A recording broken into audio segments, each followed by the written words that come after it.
We are living in a computer-programmed reality, and the only clue we have to it is when some variable is changed and some alteration in our reality occurs.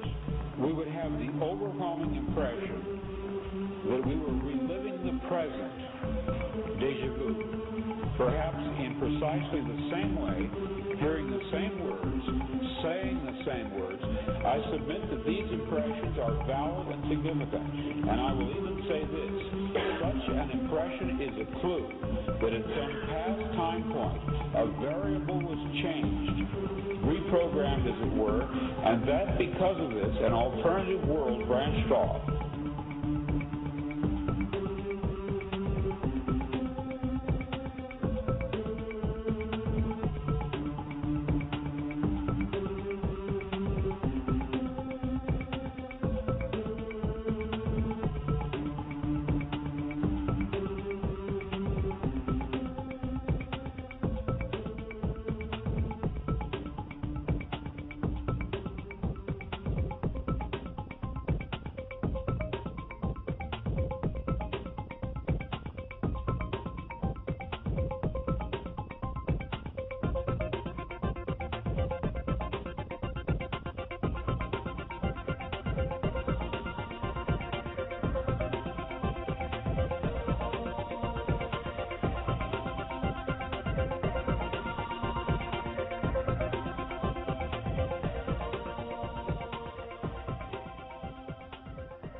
Good morning and welcome to the Friday FARcast. I am your host, your navigator, your pilot, your co-pilot, your cabin and crew, Robert Phoenix.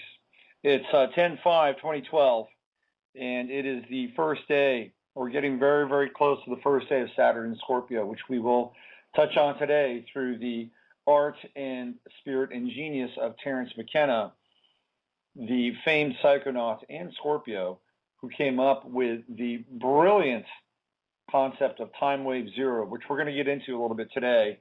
And one of the things that we're going to try to do is I'm going to play you a recording of Terrence McKenna, and he's going to get into Timewave Zero. And I'm going to ask you, the audience, to figure out where we are, okay? Now, let me give you some background on this. Terrence McKenna was he was an ethnobotanist who went to the University of California, Berkeley, not very far from where I'm living right now. He and his brother, Dennis, they were very interested in plants and the medicine of plants.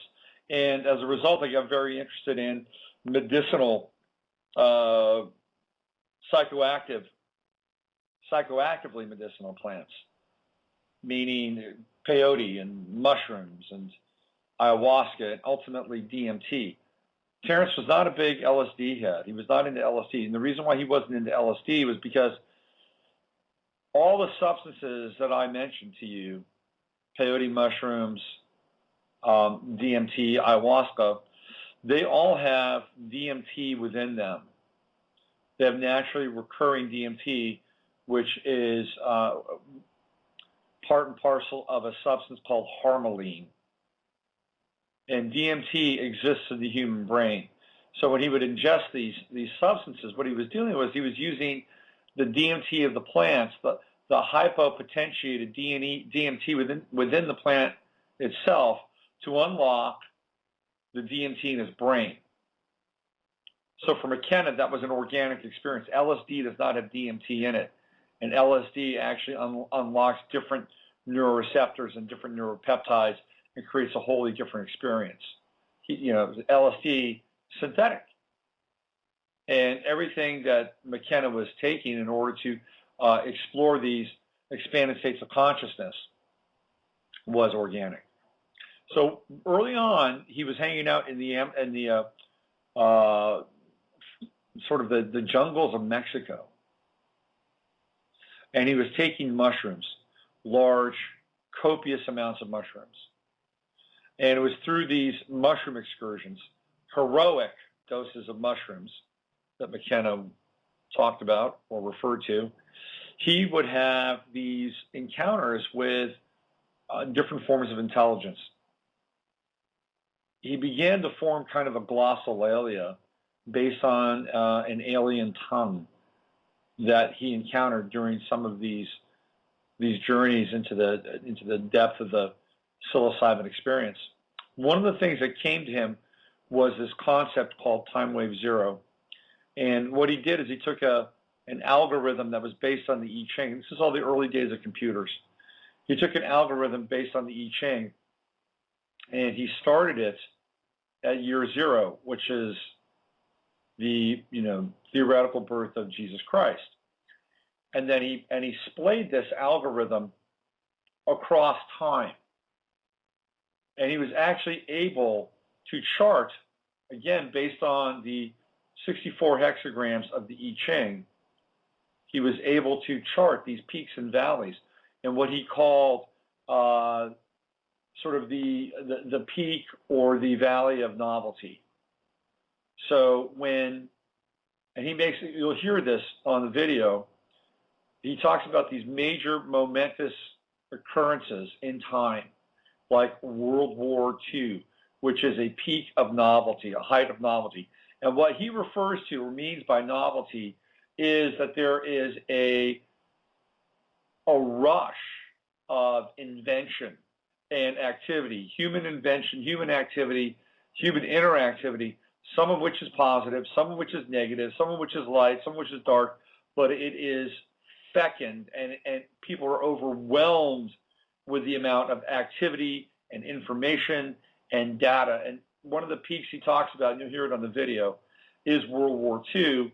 And then right after, this is all part of this program, by the way, and I'll put a link to it in the chat room after we listen to it, because it would be distracting if I play it and you play it. But I'll put it in the chat room afterwards. And what he was able to figure out was that right after World War II, there's no desire to have any kind of novelty at all. And then, so now we're in a trough. And in that trough, you get people that are, buying homes in the suburbs, playing baseball, eating hot dogs, baking apple pies. And then that begins to kind of scale up again. And then it peaks again in the 60s.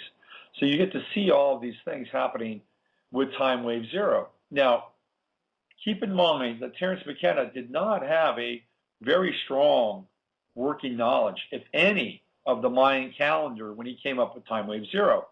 So it wasn't like somebody who's studying the Mayan calendar now who has a frame of reference. McKenna did not have that frame of reference. Jose Arguelles had not come along to bring the Mayan calendar to the minds and hearts of many Western New Agers. That had not happened yet. So what McKenna saw was that this Timewave Zero ended.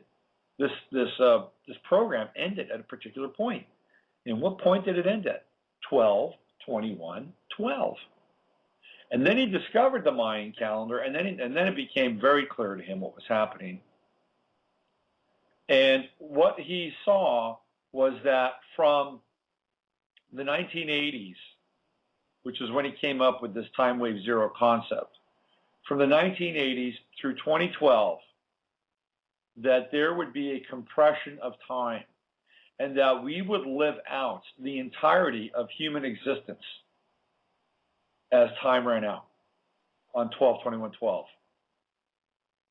And he talks about how Reagan and the end of the Reagan era, in terms of its historical correlative, is the fall of the Roman Empire. And so then we move forward from that. And then, he begins to, peg, like, for instance, the Greeks, and how the Eleusinian mysteries of the Greeks get played out in the 1960s. Well, he's got it a little backwards, because theoretically, Greece precedes Rome. But I understand, actually, no, he's got it right. Because in the 60s, that's right, he's got it right. Because that's the 60s. The rise of the 60s are the reincarnation of the Eleusinian mysteries and Bacchus and Dionysus. The 60s belong to Dionysus and Jim Morrison. And then the end of the Reagan Empire is the fall of Rome, and then we move forward. And he makes all these very specific historical points along the way. So what we're going to try to do now is we're going to try to figure out where we are now in Timewave Zero, because we are very close to this 12/21/12 date. Where has the concrescence, a word that McKenna uses frequently, where is the concrescence of events in time? Where is that leaving us right now? Now, what I'm going to do is I'm going to play this for you, and then I'm going to talk about some of the things that are going on outside of this video. And we're going to try to put the pieces together, because I think it behooves us, based on some of the information that I'm going to share with you on the back end of this video, it behooves you to take this in, and let's try to understand our current and our historical perspective. Because at some point, there will be a confluence of time, that there will be no past or present, metaphorically speaking. There will be no past and present and no future, metaphorically. We will be in that present together. All right, so let me fire this up. I did not download it, so we're going off of my speakers, and I'll turn them up so that you can actually hear this. We are living through Here's McKenna. a 67-year period that stretches from 1945 to 2012, a compressed version of a larger historical epoch, 4,306 years long, that also ends in 2012. So that we have reached, by this reckoning, the late 700s right now. This is what we are living through. And ahead of us lies the Gothic Renaissance, the European Enlightenment, the discovery of the Newtonian mechanics, the discovery of the New World. That all lies ahead of us. It all has to be compressed into the next 22 years of time. And that is what accounts for the crazy quality of modernity. It's what accounts for fads and fashions.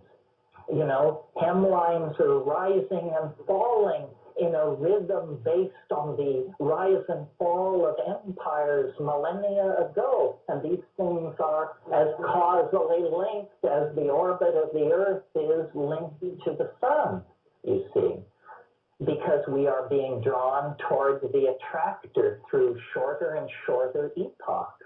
And not only must the entire last 4,000 years of history be compressed into this 67-year period from 1940 to us. Do you see?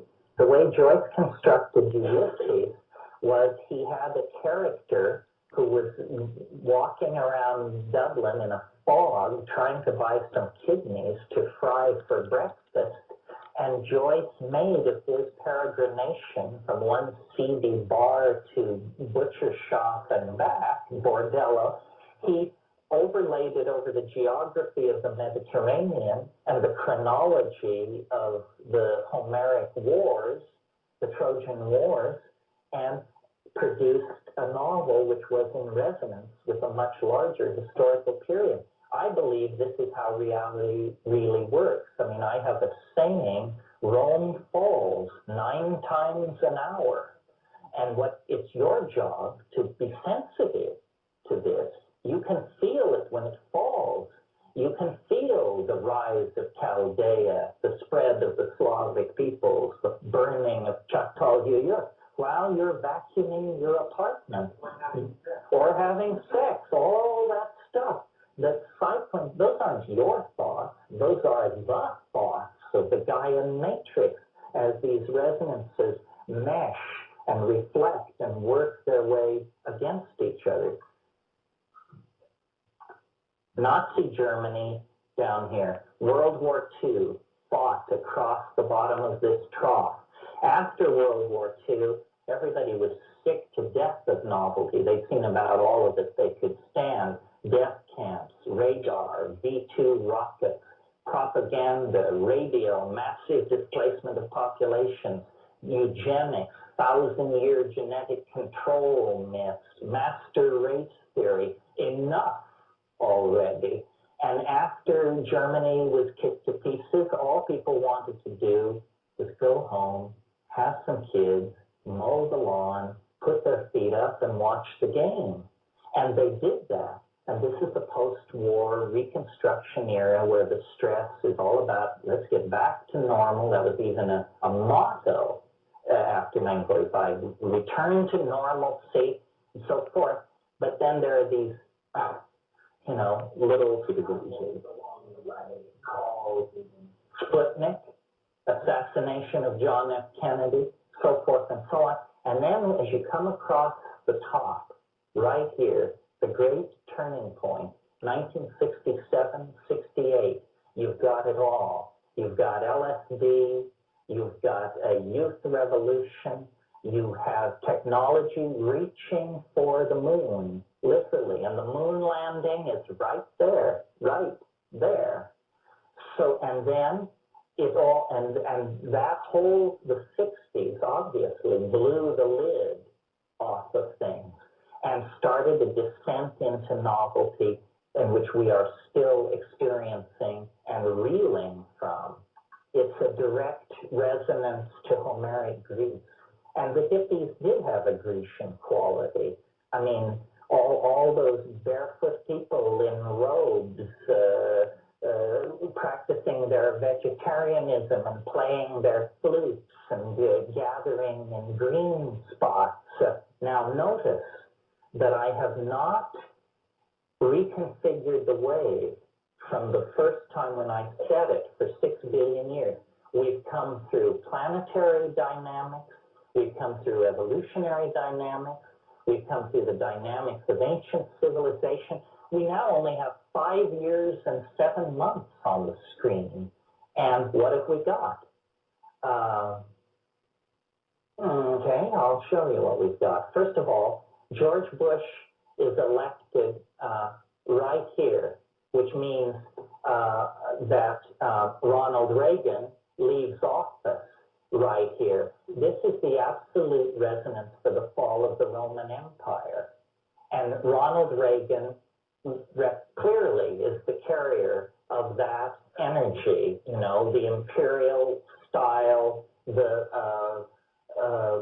whole tone of the thing was Roman.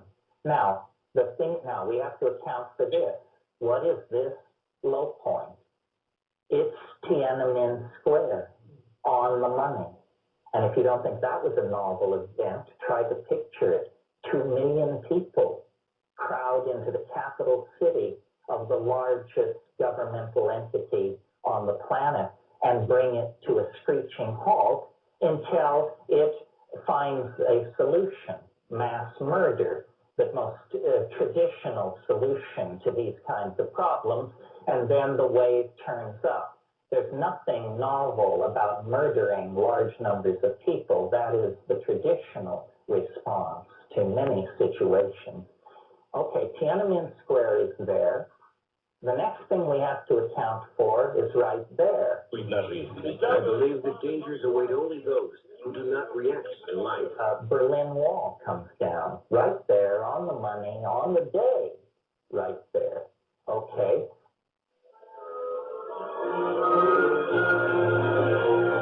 That little saddle there, the absolute resonance to the birth of Muhammad. It's the day Saddam Hussein invades Kuwait. This is the only original idea that I have ever come up with. The rest is just telling you what Schultes and Hoffman and everybody knows and what you could find out by spending time in a good medical library. This is original. And my notion of what the psychedelic experience is for is that we each must become like fishermen and go out onto the dark ocean of mind and let your nets down into that sea. And what you're after is not some behemoth that will tear through your nets, foul them, and drag you and your little boat, into the abyss. Nor are what we're looking for a bunch of sardines. that can slip through your neck and disappear. Ideas like, have you ever noticed that your little finger exactly fits your nostril and stuff like that? What we are looking for are middle-sized ideas that are not so small that they're trivial and not so large that they're incomprehensible, but middle-sized ideas that we can wrestle into our boat and take back to the folks on shore and have fish dinner. And every one of us, when we go into the psychedelic state, this is what we should be looking for. It's not for your elucidation. It's not part of your self-directed psychotherapy. You are an explorer, and you represent our species. And the greatest good you can do is to bring back a new idea, because our world is endangered by the absence of good ideas. Our world is in crisis because of the absence of consciousness. And so, to whatever degree any one of us can bring back a small piece of the picture and contribute it to the building of a new paradigm, then we participate in the redemption of the human spirit. And that, after all, is what it's really all about. So I want to thank Dave from Austin for sending me the link to the McKenna video on YouTube. And if you're in the chat room, again, I dropped that link in there. And McKenna brings up some really interesting ideas around history and this compression of time at the end of history. By the way, I do part company with him about the moon stuff. Right? I am a moon skeptic. As many of you might know, I do believe we've been to the moon. I don't believe that the official story was the Armstrong story. Not in the least. So where are we now? Where are we with Timewave Zero? Where in history are we? Are we here in the 60s now? Or have the 60s caught up with us? Is that where we are? Are we, are we in the, I don't know. This would be an interesting, if indeed the Reagan era was the fall of Rome, and we fast forward, and let's go to 94, 2004, 2012, that's 28 years in linear time. Where are we in Timewave Zero time?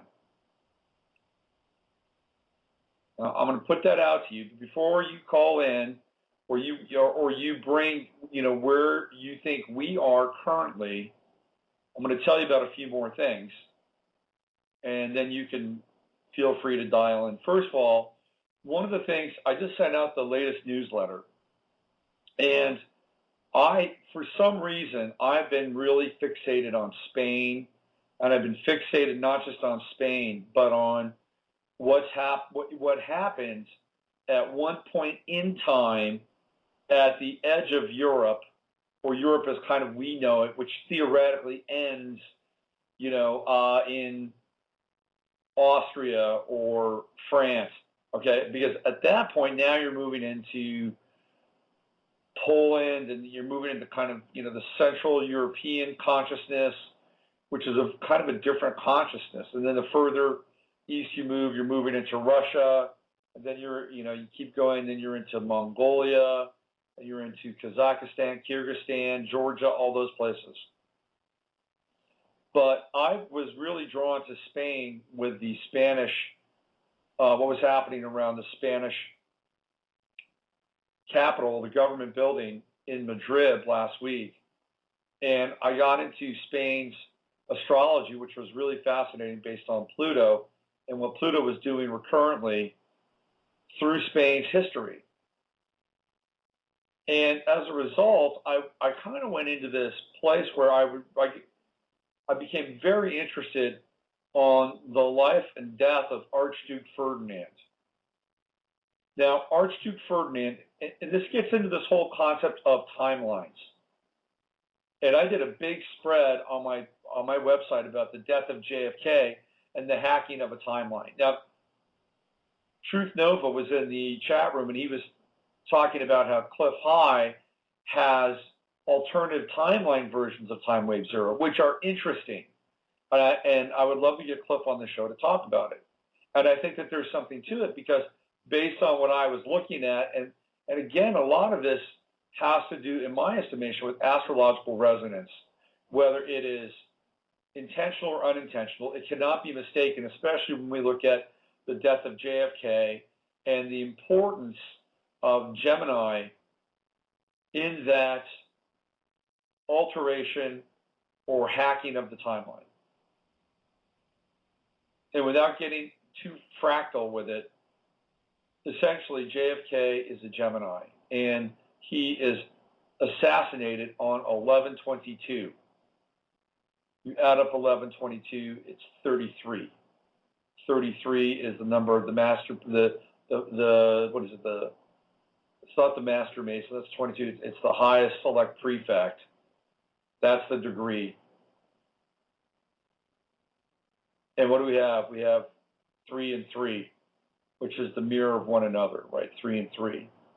And you have the 11, the month, and the 22, again, mirror images.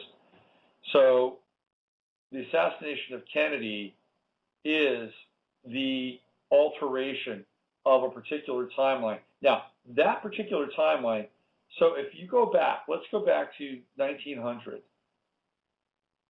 And as we get into the 1900s are a seething political boiler pot in Western Europe. Western and Eastern Europe is just teeming with political intrigue. If you go back to the mid-1800s, late 1800s, so around 1860, 1870, what you have are 3 characters who are of significant importance in terms of undermining the status quo and actually influencing his culture and history. And there are 3 different guys from 3 different parts of the world. One is Giuseppe Mazzini, the other is Albert Pike, and the third is Otto von Bismarck. And they're all high-level Freemasons, and all 3 of them decide right then and there that they are going to reinvent and recreate the Illuminati. Those 3 guys become the nexus for the Illuminati. And each one of them has their own particular role that they will play towards this end. Number 1, they will scoop up the best and brightest Freemasons from their various regions of the world and recruit them for the Illuminati. So it's like this, it's the secret society within the secret society. That's the first thing that they do. The second thing that they do is that they 2 out of 3 of them begin to create their own sort of outward societies or clubs or gangs that would create chaos, number 1, because that was very important. And number 2, they could even use these fronts to collect people that would be suitable towards their ultimate goal, which would be the death of God, the death of Christianity, and the death of order, Catholic order, replaced by something very different, a scientific and Luciferic order. So Mazzini created the mafia. He's the head of the mafia. He founds the mafia. Albert Pike founds the Ku Klux Klan. Again, both groups dedicated to some form of chaos, crime, tyranny, terrorism. Mafia, by the way, probably helped fund their version of Illuminati for a while. Otto von Bismarck, I believe, if you go back to this notion of racial hegemony, that probably starts with von Bismarck. And von Bismarck is the kingmaker, and what he does is he eventually, as he gets older, winds up working with Wilhelm, Kaiser Wilhelm. And he schools Kaiser Wilhelm. And Kaiser Wilhelm is the guy that takes Germany into war in World War I. And you have all these guys, doing their kind of internecine, seething political manifestations. And it's not just Mazzini, it's not just Pike, it's not just von Bismarck. You also have Karl Marx at the same time. You have the Zionists who are starting to get a lot of momentum. All this is taking place. Europe is ripe for overthrow at the end of the 18th century. The houses in Europe are on shaky ground based on this notion of this rising notion of nationalism. Now, in the background of all this, Archduke Ferdinand is the head of the one of the most powerful houses in Europe, the Habsburg-Lorraine, House of Habsburg-Lorraine. Wilhelm was the head of the Saxe-Coburg house, and then you had the House of Hanover. These were three of the most competitive houses, dynastic families, the bloodline families in Europe. What Wilhelm would do is he would move the needle, and the Saxe-Coburg house would defer to a national democratic state, and it would be the power behind the state or the power behind the throne. And this had been done throughout history. You know, when Constantine became a Christian is only one example. It's the same thing. And the state became the new organizing principle, and Wilhelm knew this. But in order for this to take place, what Wilhelm would have to do is he would have to eliminate the Habsburg-Lorraine house and take out Ferdinand and any potential threat. And this was done not just through him, but through his proxy agencies in places like, and this is all a luminous underground networking that takes place in Croatia and Serbia, the area we call Yugoslavia, or we did call Yugoslavia for a while. And this is part of the Austro-Hungarian Empire that Archduke Ferdinand resided over. And you had these rebels, these guys who wanted to overthrow the reign of the Archduke, who was not a bad guy. And some would say that modernity, according to McKenna, would have to have its day, that we could not exist in a feudal society, that we needed to go to the nation state. Well, I'm not necessarily sure about that, but that's how it got played out, because Ferdinand gets killed. It's one of the strangest events in history. And what happens as a result of his death is that 3 months later, Germany is at war with France and Poland and the Austro-Hungarian Empire. Wilhelm realized that this was a major opportunity to turn the tide, turn the face of history, grab a bunch of lands, and expand the Prussian-German Empire. And a lot of these ideas came from Otto von Bismarck. And to show you how clever Kaiser Wilhelm was, he got into a power struggle with von Bismarck. And von Bismarck was kind of a fascist. And he wanted to pass legislation that would ban any kind of socialist group in Germany. So he wanted to just nip socialism in the bud. Wilhelm pushed back on him. He said, no, I want these people to be able to have a free society. That was Wilhelm's pretext. Well, what happened was that Wilhelm really wanted to have the opportunity for these socialist labor unions to cause a ruckus and stir up some conflict so he could go in and kill them all and crush their resistance. He wanted to find out who they were. So he wanted them to show their cards. So yeah, we'll allow this. Kind of like the internet, isn't it? It's kind of like Facebook, isn't it? Oh, yeah. Social networking. It's great. Oh, yeah. Let's find out who they are. Well, this is what he did. He was very smart. He wasn't smart enough, though, because he lost, and he lost big time in that war. And the reason he lost is because the United States got into it. And the reason the United States got into it was because, and in fact, what was going to happen was that England was going to surrender. They're like, fine, have those damn borders, have those damn countries. We're losing a lot of lives here. Surrender. But that's not what took place. What happened was that the Zionists came in and they said, if you get the we'll bring you the United States. We will bring you the United States. We'll bring them into this war. You'll win the war. And then you'll get Germany. But in exchange, we want Israel. We want Palestine. That's what we want. And they said, okay, fine. We'll do that. How are you going to bring them into the war? Well, this is where we have the Lusitania. The Lusitania gets sunk.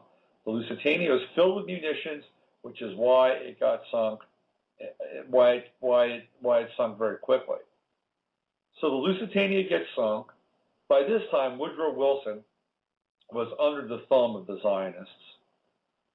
And the creature from Jekyll Island had raised its ugly head. We had the Federal Reserve. We had taxes. All we needed was a good pretext to jump into that war. The Lusitania was it, a false flag, a planned demolition, and into the war we go. Germany now is overwhelmed. They're defeated. And then guess what happens? They have massive, and I mean massive reparations put on their heads. They are forced to compensate all the countries in Europe around them that they had ruined and demolished, destroyed. How much of that money ever got to the people? Who the hell knows? But those reparations ruined Germany, bankrupted Germany. The German mark was worth nothing. So what did people do? They descended into a period of depravity in Germany. An utter period of depravity.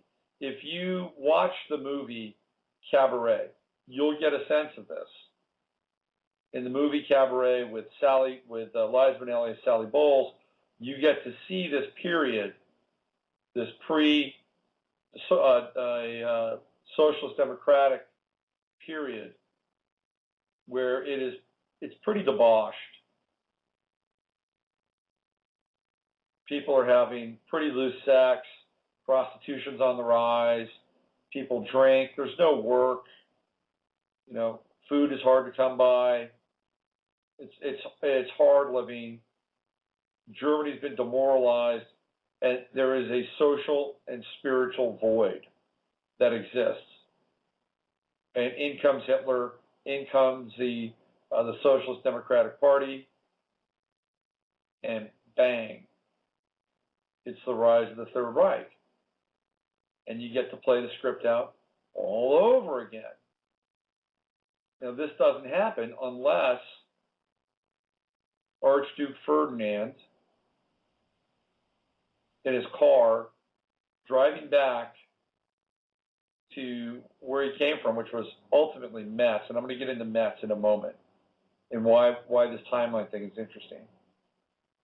He drives all the way back through the same crowd that had tried to assassinate him on his way into Sarajevo.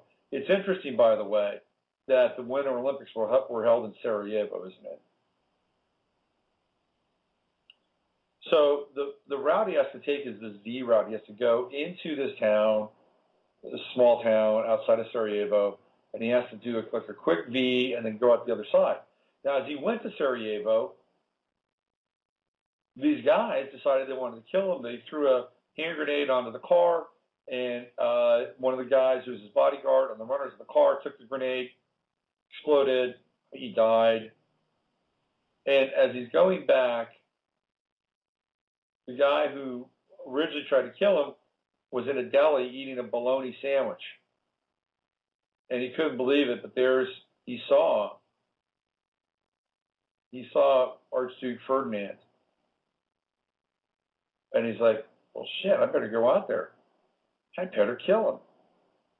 And what happened was that the driver of the car took a wrong turn, and he had to back up. And these were not sophisticated cars. Even though it's probably one of the better cars of his day, the car stalled. And the assassin came up and he shot Ferdinand, and he shot his wife. His wife was pregnant, lost the baby. His wife's name was Sophie/Sophia, so it's the death of wisdom. Archduke Ferdinand dies, and then everything starts. It all starts right there. This is where the timeline gets morphed, okay? This is where it diverges. And it's funny, too, because if you look at the route of the assassination, if you look at the route of the assassination, it is a V. It's like it's going in one direction, and then it goes in the other direction. And the route is actually the divergence physically of the timeline. And now we have a history that's in place based on that event. And then there's another fork in that history with Kennedy, because Kennedy was attempting in his own way to get us back to that pre-1900 timeline, or the pre-1914 timeline. And what's fascinating is that both Kennedy and Ferdinand died in open-air cars. Kennedy was a Gemini and Ferdinand was a Sagittarius. Here we go. Here's the oppositions taking place. So this is where I've been with this over the past few days, and trying to understand, what's going on and why am I spending so much time on Archduke Ferdinand, because I think something is coming.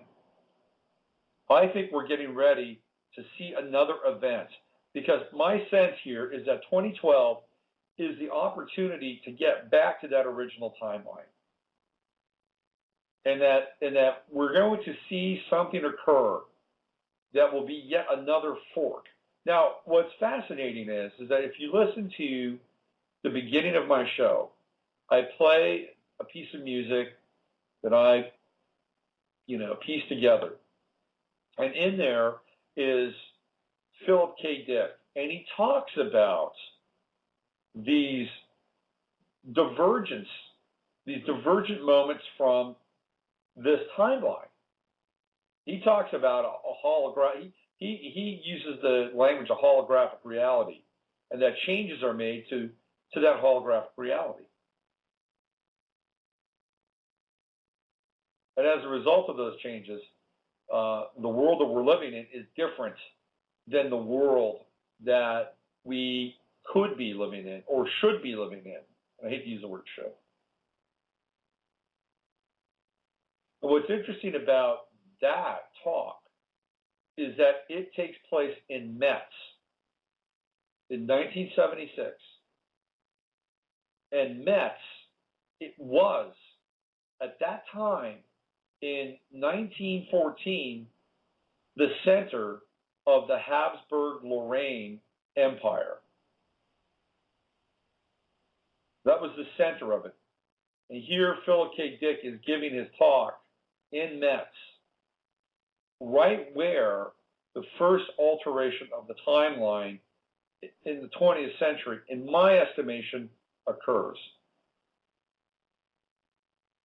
And then what happens is that in that area, in the Alsace-Lorraine area, they have one of the longest and bloodiest battles in the history of the world. 600,000 people died, 300,000 Germans, 300,000 French, Polish, Austrians, you name it, fighting against the Germans. And that was in the Battle of Verdun, not far from where Metz is. 600,000 people, one of the largest, bloodiest sacrifices in the history of the world. Ritual sacrifice. Awful. And the war for, the technology of war in World War I was brutal. Absolutely brutal. You had explosives, the tank, and the Germans were the ones that really advanced the tank and tank technology in World War I, but this was a trench war. This was a war of attrition. People starved. People bled to death. People died of disease or infection. That's how a lot of them died. So these were slow deaths, deaths that would occur over months. And that's not to mention the limbs that were lost and all the other stuff. So here we have really kind of a massive satanic ritual, a death rite that takes place in the area, in the region where, of course, the Habsburg-Lorraine Empire was located. So I was on the internet last night. I was cruising around, and so there's some things that are currently happening that are really worth noting, and maybe we can factor this into the where are we now moment. Gas prices in Southern California are reaching $6 a gallon. I'm not shitting you. $6 a gallon. There are gas stations in Southern California that are closing because they don't make any profit. They've stopped selling gas. You know, most gas stations only make, you know, a few cents on every gallon. It's a volume business. When you say, well, who makes the rest of that money? Well, it's the petroleum manufacturer. The distributor gets some of the petroleum manufacturers are the distributors. Some of them aren't. The state makes a lot of money. You can go to a gas pump and you can see what the breakdown is. State makes about close to $1 a gallon on every gallon that's sold. You have to ask yourself, why is the state of California broke with all the hundreds of millions of gallons of gas sold each day? And they're getting $1 of each. But these guys, these mom and pop places, they're not making any money now. They're stopping to sell gas. Gas is, you know, and this, by the way, flies in the face of what happens right around an election. Usually around an election, gas goes down. It goes down. It's not going down. It's going up. And the weird thing is that oil is under $100 a barrel, and yet the price does not reflect the price of gas does not reflect the price of crude, sweet crude. Why is that? Well, apparently this little fire that took place just around the corner from my house had something to do with it. And as I mentioned before on the show, there was an FAA regulation put out that day that suspended all flight over the refinery. And that got pulled. But I saw that. Did you say inside job? Possibly. And there was another very small refinery down in Southern California that had a hiccup. Now you can't tell me that these are the cause, the reason why gas has gone through the roof. No, the prices are being arbitrarily raised. Why? To put the squeeze on you. That's why. To make it harder to travel. That's why. And guess what else is going to happen? Food is going to go through the roof. Not only is food going to go through the roof because of what's happening with gas, but we're going to see a very early winter. It is coming this weekend in Detroit, where my A's are going to play the Tigers. They're going to play, and the temperature is going to be 39 degrees. 39 degrees. They were playing in Oakland on Wednesday, and it was 85 degrees. Oh, by the way, the temperature has dropped here precipitously as well. It's going to be almost freezing in Detroit this weekend. So get ready for an early winter. All the summer crops, they're pretty much gone. They're pretty much ruined. Fall crops, they're going to have frost to deal with.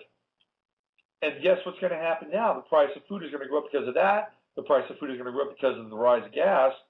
Where are we? Where are we in history now? Based on Timewave Zero, I mean, is this the potato famine in Ireland? Is that where we are? Could be. The other thing that is interesting and noteworthy is that I don't have the link to it, but you can go and find out. Maybe somebody in the chat room can go there. You can go there. Maybe Gate 7 or Sangriel can go there.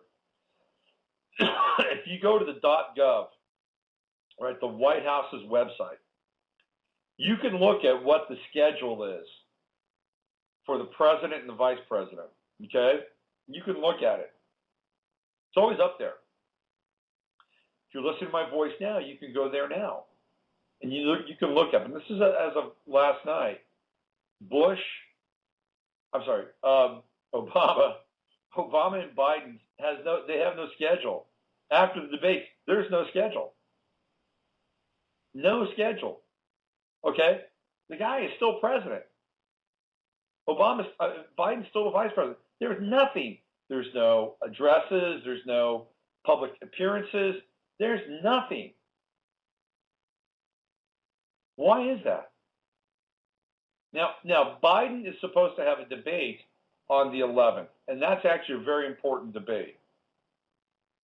Jupiter is about to go retrograde, and Biden is going to say something that is going to wake a lot of people up. Trust me on this. I know this. He has his moon at 0 degrees Taurus is going to be opposed by Saturn at 0 degrees Scorpio. He's going to spill the beans about something. He's pathological. And after a while, people that are pathological, they will Freudian slip right and left. It's like I played this. I found this video of Hillary Clinton with Charlie Rose and James Baker, and they talk about what they can do about Iran. And at one point, Hillary Clinton basically says she basically cops to a false flag, and then you can see that's what it would take for them to get on the same page or go in and do it. Maybe I should just play it for you. Let me just play that. Some of you who go to my Facebook page will have seen this. I'm going to play it for you. Here it is. This is I want you to listen to this. And I want you to listen to this because you'll get a sense as to what happens when someone who's an inveterate liar can't contain the truth. And then how and I'm going to point out to you, I'm going to stop the video, and I'm going to point out to you when they realize that they've said too much. First of all, you're going to have to listen to James Baker, and then you'll hear Hillary Clinton and her demonic cackle. Here we go.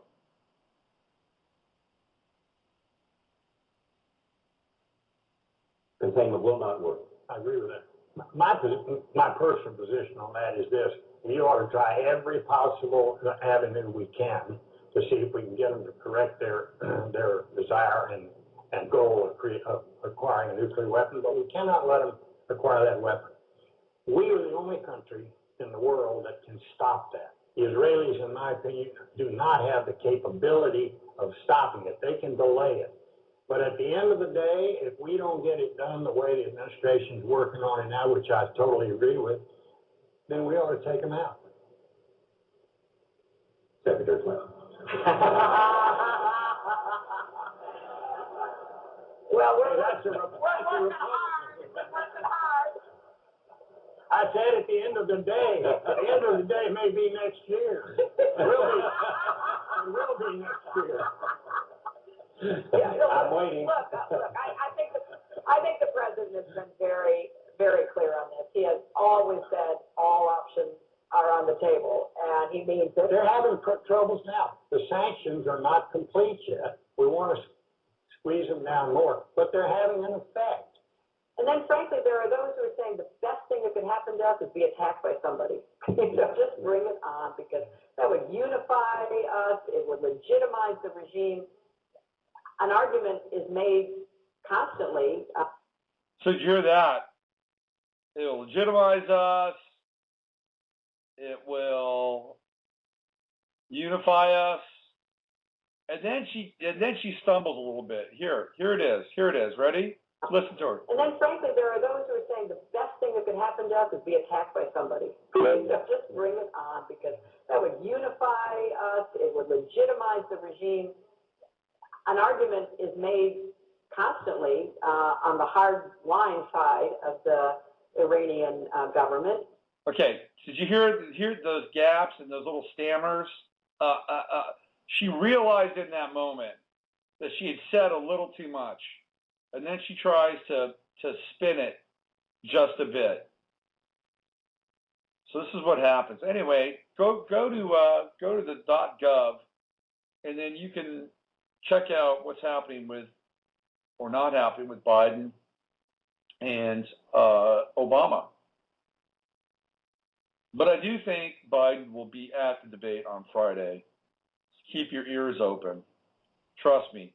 Jupiter retrograde Gemini. Spilling the beans. A lot of beans are going to be spilled with Jupiter retrograde Gemini. Loose lips. Saturn Scorpio. It's going to be the illumination of degradation. Saturn Scorpio. All right, here's a Skype caller. I'm going to open up the lines now. And if you have any idea, or you want to chime in as to where we are with Timewave Zero historically, call in. Let's see what you got.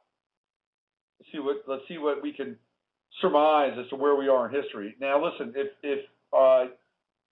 you're not legit, and I'll figure you out pretty quickly, I will can you. So bring your A game and be sincere. Hello. Hello. This is Risa. Can you hear me, Robert? Yeah. Hey, Rice. What's going on, man? Hey, I just like your topics and how you're seeing how Saturn is going to really set up a 3-year period of reorganization and regeneration. That sounds like the first phase is going to allow more corruption to just really be evident. Yeah, I think it's going to get pretty surreal, and my sense, and I don't want to project too much into it, but I think it's going to look kind of nightmarish, actually, when people are going to be shocked at what they're going to see. But by the end, and I think you as an astrologer would agree that the potential for regeneration, reformation is pretty potent with Saturn and Scorpio. And then we're staring down Saturn and Sagittarius, which could get really interesting. Yeah, the Saturn and Scorpio, so many of the people I know with that in their charts, the younger ones at least, are extremely industrious and very, I wouldn't say organized, they just really put the energy into doing stuff and fixing things. And so when Saturn is moving into Scorpio, it's going to be held over in mutual reception by Pluto. Right. It's going to really activate that sextile.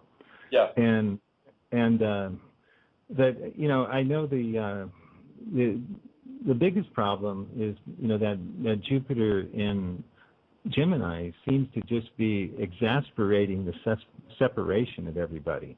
It really feels that way. Yeah. Yeah, and if we correlate it to the internet,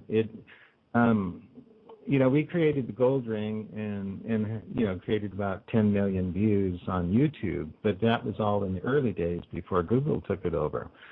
But every system is trying to compartmentalize people into these small boxes. Facebook has a 5,000 limit, and all of them have been completely.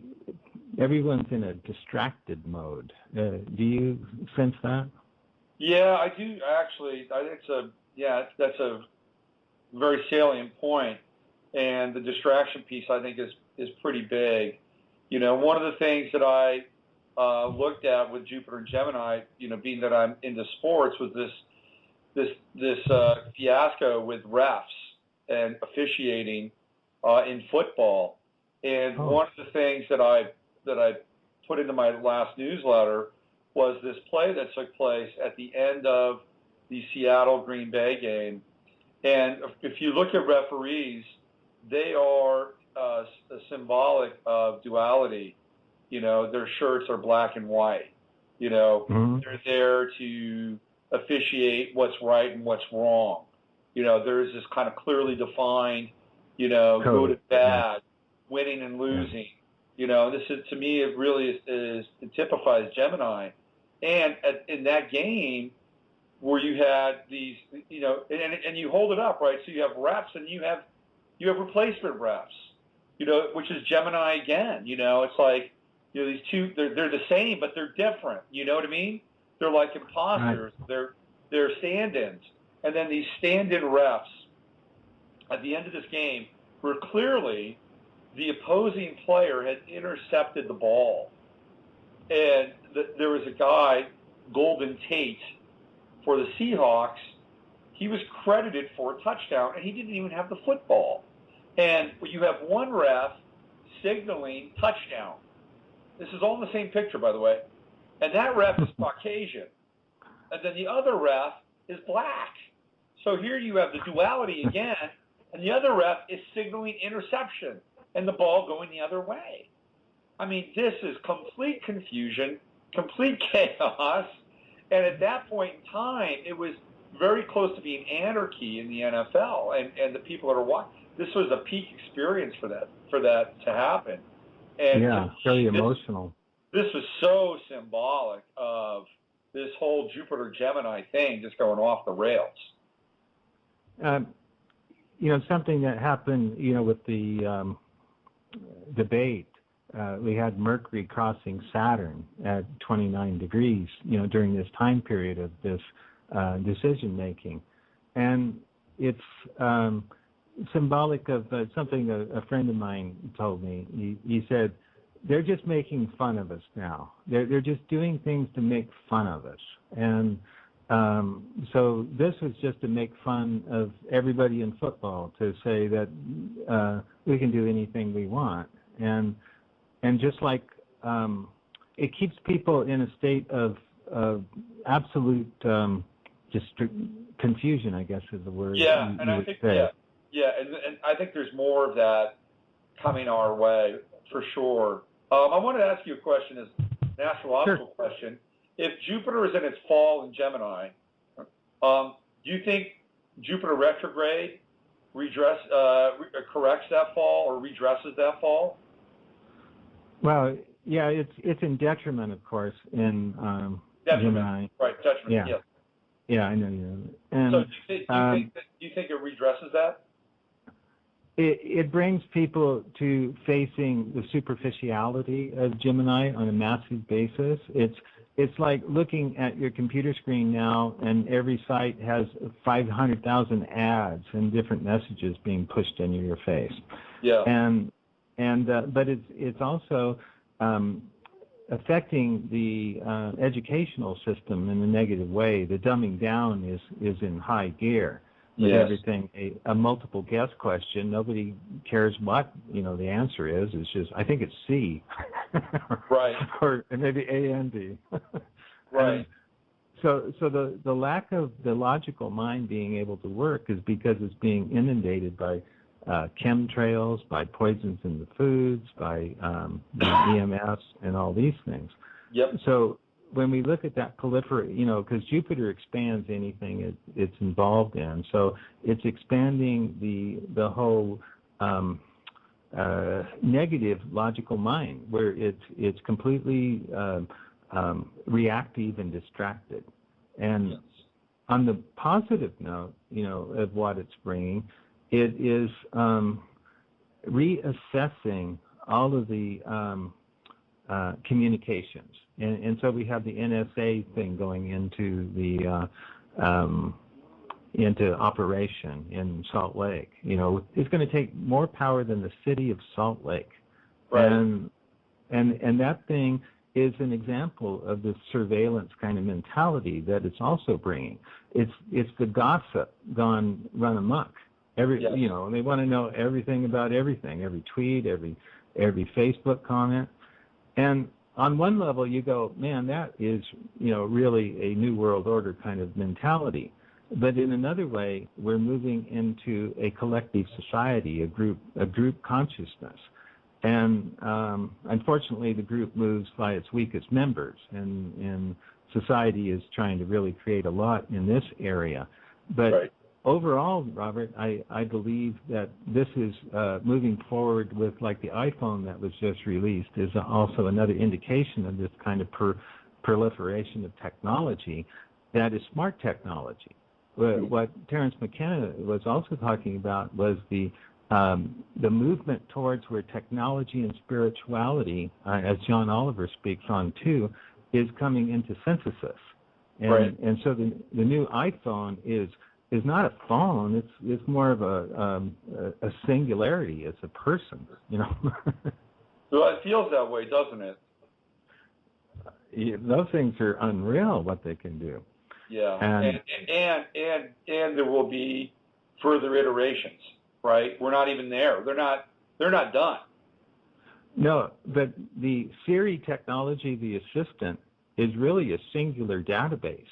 Yeah. That it is not your database. It's not there. It is a one giant database. We're talking to the group mind with the iPhones now, which is part of this Jupiter expansion of the logical mind, or the lower mind as well. Yeah, interesting. I was just on online and I saw this. It was a contest to find the most beautiful face in London, in England.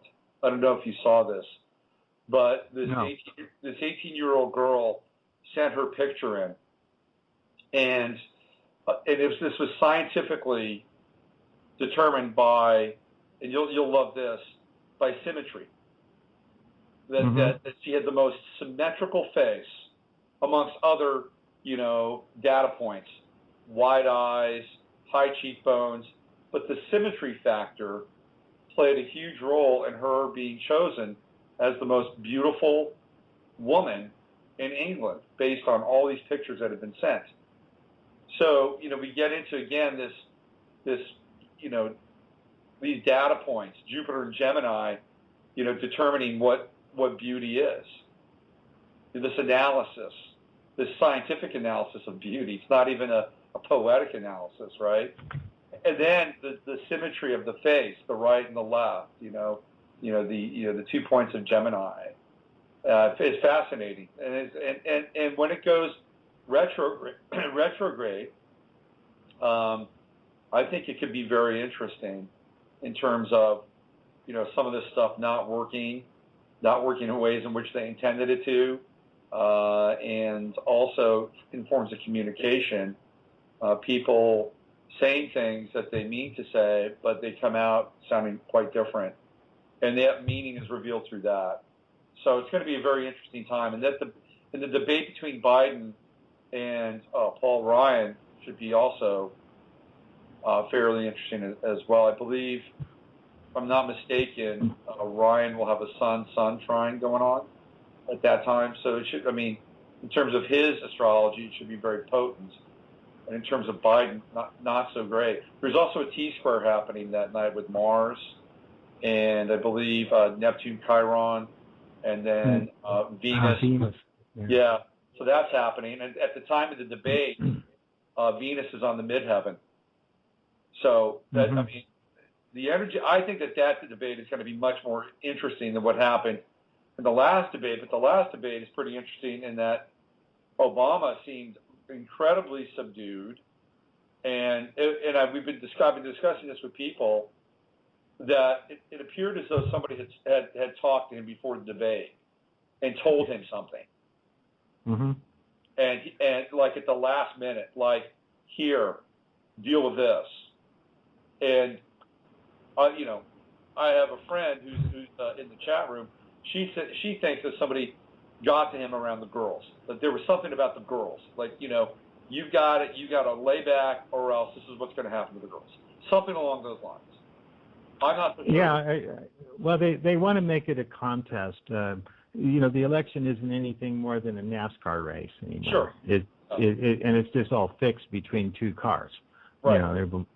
Now, I'm wanting to also look at the positive things that are happening, because if we go back and look at the period of time when Uranus was in Aries before, it was a very inventive time. Very inventive. Yeah, Uranus is much more active than we even realize. That's part of the new things that are coming into our society. I'm looking at a business opportunity to take forward for a lot of people, which is in modernization of our older infrastructure. Right. One of these is LED lights, which they were about $200, $300 a piece. Now we can buy them for between under $20. And see, all these things that we're doing now with Saturn are going, how does this help the bottom line? How does it help us regenerate ourselves? How do we get our health back together? And Saturn doesn't fool around. It's going to kick ass in Scorpio, from my opinion. Yes, I agree. Yeah. And so this reforming movements, if we look in the past, the women's movement, I think, was strong, when Uranus was in Aries, and so many other independent movements. But they have to be empowered with a connection to the main line. We can't be, Occupy Wall Streeters sitting out, on a sidewalk getting our heads beat in. That's the dumbest idea I've ever heard. Yeah, I agree. Yeah, totally. Well, there's also, with Saturn and Scorpio, to your point, this desire, need, and ability to become sagacious. And I wouldn't necessarily say clever, but wise and streetwise. So I think that will play a large role in Saturn and Scorpio's ingress into our lives. And what do you think, before I say goodbye and tell people about your show, which is coming up here, what do you think Saturn and Scorpio, what do you think the impact is going to be with the Neptune and Scorpio generation?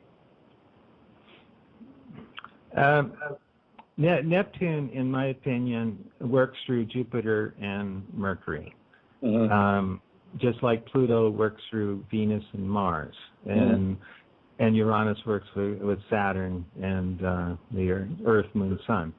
Now, what's going on with that means that Neptune makes you think.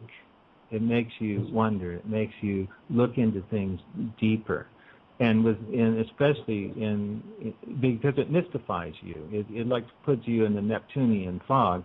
So you have to think your way out of it. You're always in a confusing maze with Neptune, or in a mystical kind of transition. Like you see a rock star playing guitar on stage. He's in another world, you know what I mean? Right, yeah. And so that it's also about sports and that whole energy of the mind.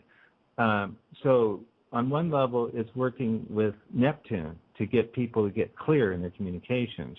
And on the other side, it's working with Jupiter to get clear about their religious and spiritual beliefs. And so it's the educational side of things that Neptune brings in. So the type of education that is going to be brought by the Neptune and Scorpio people are the ones that are going to break the mold of the paradigm of motivation. That the motivation is all just based upon greed and how much we can steal from people and things like that. And it will bring about a purity, because Scorpio is always about purity. It goes through all the different levels, but its ultimate goal is purity, because it's the womb. It's the womb of creation, and it can't create unless it's pure. So right. Neptune is always working to purify the stream. But it does it, if it's not clear, it does it in a very acidic, dissolving way, and it can be very painful. But with it back in Pisces for the first time, it's harmonizing with the Neptune and Scorpio people. So I see a very high level of spiritual or more ESP kind of stuff and telepathy, right. and gaining power on like the astral level, if you want to put it that way too. Yeah. Good stuff. Well, listen, thank you for calling in. I owe you an email. And your show is on at noon, right after this one, right? Is that right? Well, I have it at 12:30 today. I wanted to come on and chat with you for a second, so appreciate you letting me. And sure. No worries. Always great to have you on. Love your perspective, and I will send you an email, okay? All right. Thanks, Robert. All right, take care. Have a good one. Thank you. Mm-hmm. That's Risa, and you can find him right at 12:30 following sort of my show, even though my show is ending in 6 minutes and 30 seconds. I've got 6 minutes and 24 seconds now. If you want to chime in and you want to give me your take on where we are with Timewave Zero, you can certainly do that right now. I've had some callers, but I was talking with Risa, and I couldn't take the call. So I want to give a big shout out to my boys, the Oakland A's. Love those guys. I was at the Coliseum on Wednesday. It was a magical day, a day I'll never forget. I pulled my kid out of school. We went to the game. We got on the BART train. And just to accept, I'm going to give you kind of an overview of what was going on that day. The Oakland A's have the lowest payroll in Major League Baseball. Nobody believed in them. Nobody thought that they would be where they were or where they are. And because they were tenacious, and because also I believe that most of the guys in that team have Pluto and Scorpio, and they're all around the same age, that they have this kind of group spirit and this group soul that is indomitable. I mean, these guys are like steel. They don't give up, you know, and they just kept playing, and they faced adversity like you would not believe. They had a pitcher, again, it's a very scorpionic thing. They had a pitcher who was busted for using steroids. Probably one of their most important pitchers. Busted, 50 games gone, see you later. That's okay. This other guy comes and pitches. Brandon McCarthy steps in. Guess what happens to Brandon McCarthy? He gets hit on the head by a ball coming at him at about 110 miles an hour from a bat. Hits him so hard that it rolls from pitcher's mound to third base. He winds up having to have brain surgery. Brain surgery. He had to open up his skull to relieve the pressure. He lives. He's in the dugout. He might even pitch. They've traded people. They've lost people to other injuries. Brandon Inge, the third baseman, hurt his shoulder, gone for the season. Even when they were celebrating on Wednesday, one of their pitchers, a man by the name of Pat Neshek, he had left the team to be with his baby boy who had just been born. His wife went into labor. She had their son, Gehrig, and Gehrig died 23 hours later. He didn't even live a full day. And here's another member of the A's who's suffered some form of tragedy or setback. And this has been part and parcel of this team. It's been a very Plutonian effort. And on the last day of the season, they beat the Texas Rangers, owned by Nolan Ryan. All the money in Texas invested in the Rangers.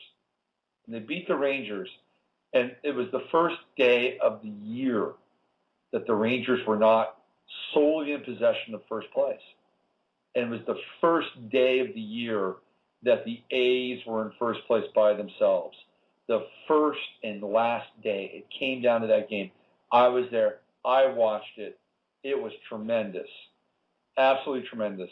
And I don't care what people say about sports, whether it's a waste of time, whether it's false hope, whether it's a distraction. I don't give a shit. Because there was something magical about that game, and about the fact that Oakland is a piece of shit town. They have an owner that doesn't care about the team, and against all odds, a bunch of young kids, ragtag guys, no names, went out and they won the division. And now they're in the playoffs. They're playing with house money. I think they're going to have a hard time with the Tigers. They're traveling across the country. They're playing in 40-degree weather. I don't know how well it's going to go for them. But at the end of the day, That game on Wednesday was the single best sporting experience I've ever been to. And what am I seeing now? I'm seeing people walk around the East Bay with A's gear.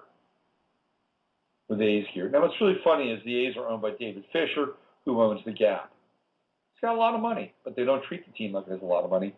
Conversely, across the Bay, we have the San Francisco Giants, who are the corporate darlings of baseball. They spend lots of money. They've got a nice big ballpark. It's like a McMansion. And the A's play in a dilapidated Coliseum, which they call the Mausoleum. And their fans, fans are as ragtag as the team themselves. And I'm thrilled. I'm ecstatic. And there's something in there for everybody. And it's about competing against adversity and not quitting and believing in what you do and doing it one day at a time. And that's it. That's where we are. So where are we in Timewave Zero? We're in the moment. That's where we are. And do your best to stay there.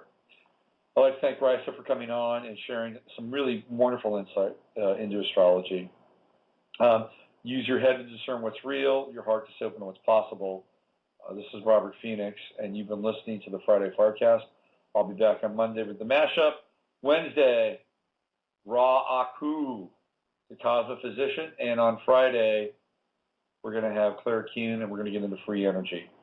Have a great weekend. Enjoy Saturn and Scorpio. It's going to be here for a while. Love it. I'll see you on Monday. We are living in a computer-programmed reality, and the only clue we have to it is when some variable is changed and some alteration in our reality occurs. We would have the overwhelming impression that we were reliving the present, déjà vu, perhaps in precisely the same way, hearing the same words, saying the same words. I submit that these impressions are valid and significant, and I will even say this: such an impression is a clue that at some past time point, a variable was changed, reprogrammed as it were, and that because of this, an alternative world branched off.